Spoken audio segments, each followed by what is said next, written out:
And here I am in the warm. I've taken screws out and the frame is very nearly welded into one piece. So the only bit that's still loose is this triangle that I've been working on down here in the warm. But I've got it fitting nicely. I'm just out of time.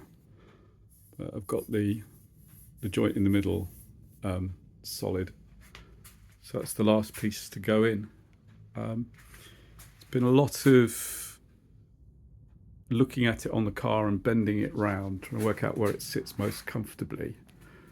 And it all lines up nicely, and there's no tension in it. And what I realised is this bar should have been a tiny bit higher.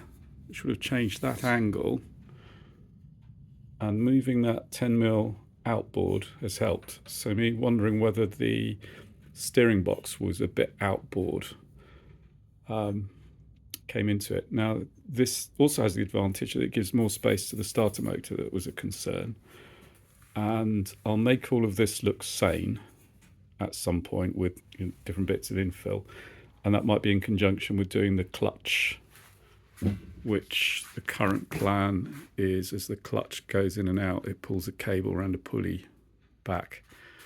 But I also want to look at the proper clutch cable. But I'm content with that. So having done module 1, module 2, module 3 and joined them together, that's where all my error comes out. But everything's square, everything sits nicely on the chassis.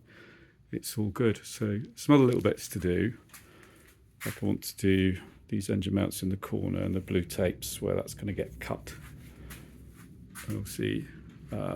This is tacked in still, so I've got this fillet weld to do around here. This brace is only tacked at the moment, so there's more to go, but it is its own thing that I can pick up and carry around. Pleasingly light as well.